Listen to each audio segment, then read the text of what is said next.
Hello and welcome to How to Start Up, a podcast for anyone starting a company.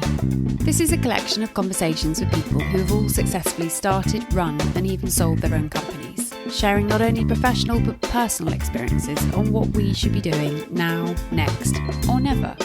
Hosted by me, Juliet Fallowfield, founder of PR consultancy for startups Fallowfield and Mason. As we've been working alongside the pandemic for nearly 2 years, I wanted to interview founders who started their businesses in March 2020 and beyond, as anyone starting to think about founding a business will know no other world to operate in. As we know, this whole new world has thrown us curveballs, but not all of them are negative. So I'm hoping that hearing from recent founders with up-to-date work experience, so to speak, will really support more people in starting up. Today we're joined by Suzanne Duckett, founder of Onolla, the beauty and wellbeing product and experience platform which blends online and offline wellness and allows you to put people as well as products in your cart. As a renowned author and former health, beauty and spa editor for the likes of Tatler, Cosmo and Good Housekeeping, Suzanne identified how many people had become disconnected with nature. Setting out to solve this, Suzanne launched Onolla in 2020 as a platform to foster a synergy between nature and urban city dwellers through a curated range of science-led, natural health and beauty products, practices and practitioners. Today, Onolla delights clients in person at their store in Barnes as well as online. Suzanne shares with us her experiences from transitioning into entrepreneurship from a journalism career and why good health and well-being are so vital for those embarking on the entrepreneurial journey. Hi Suzanne, it is great to have you on How to Start Up today. It would be wonderful if you could give a brief introduction as to who you are and a bit about the company you started. Well, hello, I'm Suzanne. I have been a journalist, writer, editor, consultant for nigh on 3 decades. And I started Onolla probably a month after the pandemic started because I was not wanting to put treasure in other people's chests anymore. And I wanted to pour my 30 years of all of those roles into my own business and started up Onolla, which is an online platform. It's a bricks and mortar, and it's also a personal shopping concierge service for wellbeing and beauty. So you started right at the beginning of the pandemic in full knowledge there was a pandemic. So what was that tipping point for you? I did, and it was because I have, over the years, doing what I've been doing, which has been working with and reviewing and experiencing lots of wellness practices and putting a lot of tools in my toolkit. And when the pandemic started and Johnson announced, I think it was it the 23rd of March, and said, we're going in and it's going to be 3 months, we're going to do 6 weeks this. I turned to my husband, I said, this is at least 2 years. And he was, don't be ridiculous, you're being a drama queen. I went, no, this is at least 2 years. And I need to make some changes pretty quick. And I'm going to open that toolbox of my certainly 20 years reviewing wellness practices around the world. And I'm going to get all the tools out on the floor, polish them and start to use them one at a time. There was a slight panic, I guess, to the pivot that I did because I was consulting with lots of spas, lots of hotels, lots of wellbeing brands, as well as doing my writing. You know, let's face it, writing doesn't pay the mortgage. So you do 10% writing, 90%, consultancy, even though sometimes it feels the other way around. And, on that day, all of my clients basically fell off a cliff. And my husband's he produces sports events. So his clients fell off a cliff. We just knew we had to make some really quick changes. And the silver lining for that very dark cloud that came in immediately was, this is the opportunity I have been waiting for, because I've been doing the side hustle of doing the concierge service, i.e. people I didn't even know would be contacting me to ask me advice. What can I use? Where can I go? I need to go to a spa. I've got this issue. Who do you recommend? And I'd been sort of doing it anyway, but just not really charging for it, certainly, not having a service, not having an offering. And it just was like this epiphany of, right now I do it for myself. That was the easy bit. What you then turn that into as a real business idea and proposal has taken me up to now, which is 2 years. Yeah. and all the twists and turns on the way. Oh goodness, those twists and turns. And I think someone talked to me about loss and change. And if there's any substantial loss and change in your life, it takes at least 2 years to get used to it. Have you sort of started to feel like you're in the rhythm of it now? Yes, I think the beauty of the pandemic was it forced me to do it. But what it really made me see very clearly was what people need now. And I think any good business has to come from what is the problem, and therefore what is the solution I can come up with and actually deliver, as opposed to let me create a problem and then sell the solution alongside it. And also everyone fell into Zoom, fell Oh, into doing yoga online, and fell into doing breathing workshops and meditation, facial massage, and, save me from myself type of yeah. attitude. That it's now I feel that everyone's nicely massaged, literally, and ready for what I'm offering, which maybe It has expedited a lot. it has. It wouldn't. I mean, I tried to do it actually a few years ago, and it was just too soon. People weren't ready for it. Whereas now they actually are. And when I talk to people about some of the practitioners I'm working with, they kind of go, "Oh yeah, I've tried a bit of that. I did it in lockdown. Oh yeah, I did a Zoom Mm. thing on that." And it's not this kind of very unfamiliar territory of people thinking I'm completely mad at some of the stuff I've done. Well, on that, what is the most surprising thing that you've learned about yourself since becoming your own boss? I can do more than I thought I could, and I can do it well, and I can do it without necessarily having the help of others. Now, that is a double-edged sword, because then you become like Basil Fawlty. I mean, everyone has done something that involves the skills of setting up a business. Yeah, and it's like, what do I want? What's going to make me really happy and bring me a lot of fun and do something I'm good at, and that I won't kind of spend more money than I earn? We have all done that, and it's just reframing it. So I think that's what I've learned, is to change the language around it all so it feels more fun. Yeah. And then you're tricking your mind. Really what I'm doing is I'm kind of tricking myself into thinking it's easier than it is. And once you've done that, you realize actually it is. So a lot of the blocks are in the mind. So again, dipping into the toolbox of wellbeing practices, and self-care, mentally and physically, you can turn it around really quite quickly. And what do you know now that you would have benefited from knowing back in April 2020? I think don't just run and run into 1,000 different directions and not have some kind of timeline.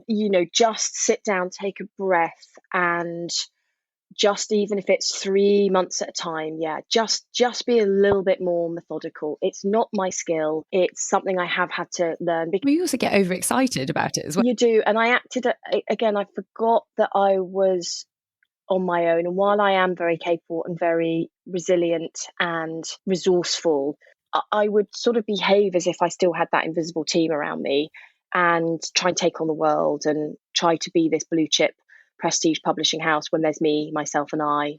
That's great. There's three of you.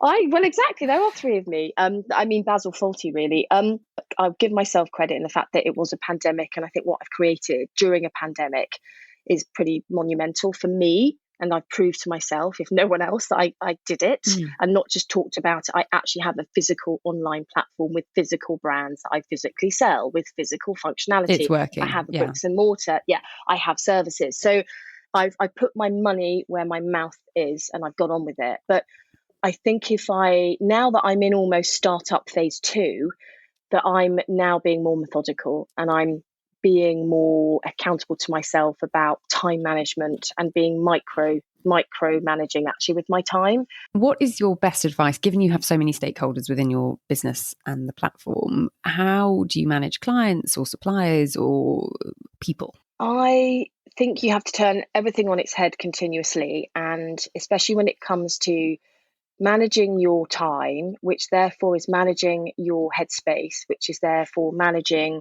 your action points to the people that are buying into you. And what I mean by that is, look at your diary, and a bit like when we were at school and we had a timetable. So what are my working hours? What are my family needs first? So what working hours do I therefore have? Where do I put in my exercise, my relaxation, my meditation, whatever those self-care aspects are that are crucial? Because otherwise you will not be making very good decisions for yourself and the people that are buying into you. Work your timetable around those needs first. So you block out your calendar and have focused time for different chunks of all of the hats that you wear? I do, and etc. So, you're doing your things that make you feel good, that support you. I do a power walk in the park twice a week. I know. So I don't put meetings or Zooms in around that time anymore, because I know what's coming. And that's what a lot of the time stress is. when you don't know what's coming next. The brain goes in, the mind goes in to try and protect you. You go into default mode, which is firefighting. It's not a very creative, very productive space to be in. So yeah, very, very crucially. Feeling stressed and not doing a very good job at any of it. And so I've gone back to my travel industry days of no meeting Monday, work from home Wednesday. So my calendar is my friend and not my enemy. Exactly. I wanted to ask if you had any hacks around time saving, because I've just come across Clockwise, which you can embed in Google Calendar, which means you can put a Zoom link straight into a calendar. You don't have to paste one in, but it also blocks out saying you haven't had lunch for 5 weeks. Here's a lunch break in your calendar. And it forces you to recognize that your calendar is not managed very well. Yeah. Have you got any time saving hacks yourself? Well, I love a dashboard app called Shift. And what Shift does, it's you can dive between different apps, basically. So I'm not going to picking up my phone regularly throughout the day as well, because what happens when we have a lot of tabs open is our brain is trying to assimilate and then make sense of it all. So you're hyperstimulated. And you're never doing any deep work. So not only are you jumping around, but you're then having to go, oh, I've just closed that tab. And you start to get frustrated, and then you start to waste time, and then you're stressed, and then you go make a coffee, and then you get adrenalized, and then it all goes wrong. Yeah. For me, I'm trying to use as little tech as I can. Less is definitely more. Just be really honest with yourself about those apps that make you feel stressed. Close them down, get rid of them, delete them, unsubscribe, just stop. And really follow that gut feeling of what works for you. So the time is crucial, and I've been working with a few people on that, just putting it in and be really, I come from a family where there was a lot of illness, and I saw my father was very successful, and he burnt himself out and became very ill from his success. And I think that's been a block for me for many years, that I don't want to get too successful because I'll get ill. And I just think it's not worth it. It's not worth getting ill because you're striving for success. That's the first and foremost. Change up your language so that you really feel more comfortable and you're messaging to your brain that you can do this. Get your timetable like you did at school. That why we stop doing timetables when we leave school. That's what keeps children's mental health in check, is knowing what they've got next. So we need to know that.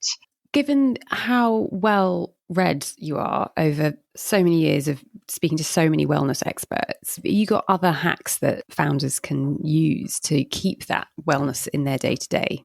Yes, yeah, absolutely. Well, one, I had the pleasure of interviewing Deepak Chopra a few years ago. I remember saying to Deepak, what do you think is your number one non-negotiable for happiness? And he said, your job. And I was really taken aback. He said, it's your work. And I expect him to say your spirituality or your religion or your family or your partner. And he said your work, because you spend so much time doing it, purely because of that. It's not because it's more important than anything else. It's because you just spend so much of your waking hours doing it. So that to me was one of those. I suppose I also had around that time, are we all working too much and too hard, and are we not prioritizing our life, and are we taking work too seriously? And that did galvanize for me. Actually, it is really important for us all to be getting whatever we choose to do right, especially when you are an entrepreneur and you're doing your own business. So don't beat yourself up about your work. It is important, and Deepak says so. So what Deepak says goes. So that was the first thing. The other thing is, it's a meditation teacher that I worked with, because I did want to have a form of meditation so that I could unplug all of that stuff throughout the day and at the end of the day, so that the sink doesn't flood over, metaphorically speaking. Which meditation do you do? I do a Vedic meditation, and it is one with a mantra. So in your head, saying it, not even out loud. Absolutely. It's a meaningless sound that gives your brain some content. I'd liken it to, if you want to go scuba diving, you either need some flippers or you need one of those. I did have the name of it, which I can't remember. One of those little machines that turbo charges you down to the sea, bottom of the seabed. And what that mantra is like one of those vehicles that gets you deeper underneath the choppy surface of the sea. Mind likes to be charmed. It likes to be relaxed, but it does need some help. What this technique has taught me is to rest twice a day, every day. And that's when you get your moments of epiphany, or you get your, not necessarily in the middle of it, but afterwards, or just it's rest. It is a non-negotiable. It's not, I don't want to be lofty or worthy. It's a very no-nonsense meditation. I don't need to light incense. I don't need to sit cross-legged. No, you just need to sit with your eyes closed, and you don't need a technology app with a headphones. Exactly. You just need to be able to sit with your eyes shut. Exactly. So I do it on the tube Yeah. sometimes. I'm like, oh, it's really busy. I Yeah. don't want to be here. And then suddenly I'm at Paddington Station. I'm like, how did that happen? And then you come out I of know. it going, well, that's actually not a problem. That problem's now solved. And the rest I'm just going to deal with later. And it is magic. It is. Are there any last golden nugget pieces of advice that you'd like to share with a new founder? I think it's important that nature and syncing with the months is really important, because we are all completely seasonally tuned. So whatever you're offering, if you can flow with those seasons, I think that's really important. And it is one, again, a slightly more esoteric sounding tip. But if you want to have meetings, go around the kind of the full moon, because that's when people are much more open and they're much more up for talking, sharing, and being full to the ideas. Really? Certain times of the month. Yeah. And that's, farmers, look at what the farmers are doing. When do they sow seeds? Because seeds grow into something. There's no point in the middle bleakest winter to start to go out and start meeting people and telling them about all your ideas, because they're wearing winter coats, they're cold, they're not as open. So now, spring, summer is a really good time for socializing, networking, and getting your ideas out there. So it's really hard to put it in a kind of a nugget, but that's when you start to read about the seasons and the energy behind the seasons, you can work your business around that. And you can even do that with your month and how you organize your timetable. It's all, we've got to sync more with nature and not fight it, and get out in nature and have business meetings on your AirPods safely, walking along the towpath of the river, have that conversation, get out and move. I think the other thing is there's a really great book that I'd recommend everyone to read called The E-Myth. That's a brilliant book, and it really teaches us the difference between working on your business and working in your business. And there's a really big difference, and you need to delineate time to be doing that. Ultimately, ask your question. If you're wanting to start the business or you're in the middle of the business, on your deathbed, would you look back and be really proud and really happy that you did that? Really, really. If you're just doing something because you think it's going to earn you really good money and you're just going to muscle on through, would that 107-year-old, let's be brave here with our longevity, our age span, would that, whatever age you want to get to, person look back and go, I'm really glad I did that? And the difference between motivation and inspiration, which I think is also a good question to ask yourself, is when you're motivated, usually what comes from the mind. It's generated in the mind to pay a mortgage or to have that ego pump. They all come from quite exterior, not necessarily fulfilling place in the mind. Whereas inspiration is something when you're in your spirit and it really gets you excited and you think that is so amazing, I really want to do it. So is your business coming from inspiration? I love that completely, because friends have said to me, you just seem so much happier. And I've always done well at work and been successful and worked for fantastic brands and had good salaries. All of that's changed. I'm now working with beautiful independent businesses. Revenue, I'm employing 3 people. I feel so proud of the fact that I've built something that other people are enjoying as well. And I would never have got that had I not been pushed. So I think that's obviously where the podcast has come from, is trying to encourage other people to take the plunge as well. So thank you for just explaining it to me. I now get it, why I'm so much happier. Yeah, and look, when I come off this is giving me inspiration, but I'm going to have to be motivated later to do some accountancy stuff. Sometimes when you ask your question, don't say the word but, say the word and. But I've got to do my accounts later is a bit, again, the language, it makes you feel, if I say this is lovely and I'm going to do my accounts later, it sort of stays within that same positive energy. Yeah. So that's a really good one as well, that going back to the language. But I think the last really practical thing would be, in your phone right now, you have everyone you need to help you with your business. And it's a case of writing them down. Who is that friend's husband that's really good at business plans? Who is that friend's wife who is really good at personal training, who can get my butt moving twice a week? Everyone you need is on your phone or on your email right now. And if they're not the exact person, they will be able to lead you to the right person. And I think that's the thing, is so much more than you think you do. And just have the confidence to just act on it. And just put your hand up and ask for help. Because I think a lot of people who've been in successful careers previously haven't ever really had to ask or lean on anyone.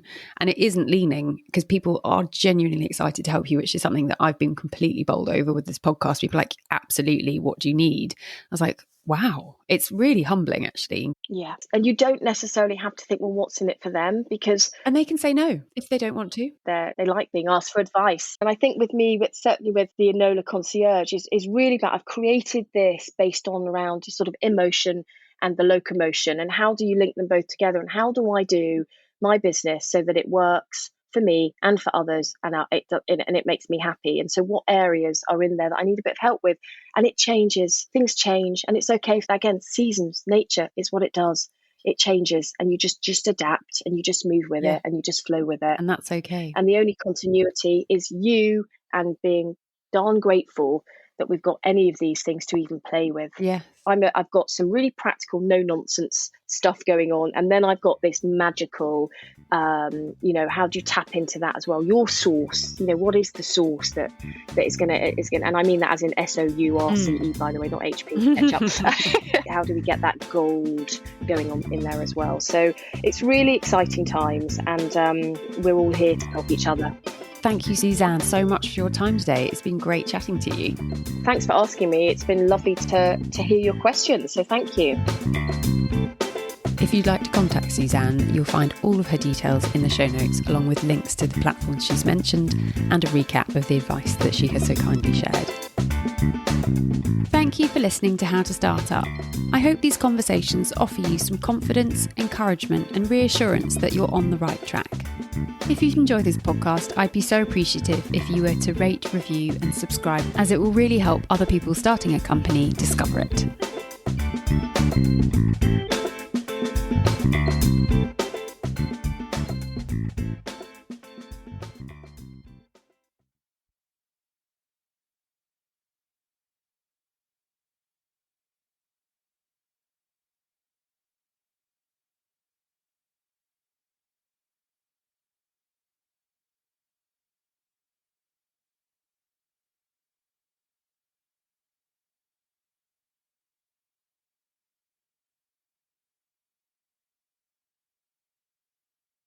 Suzanne.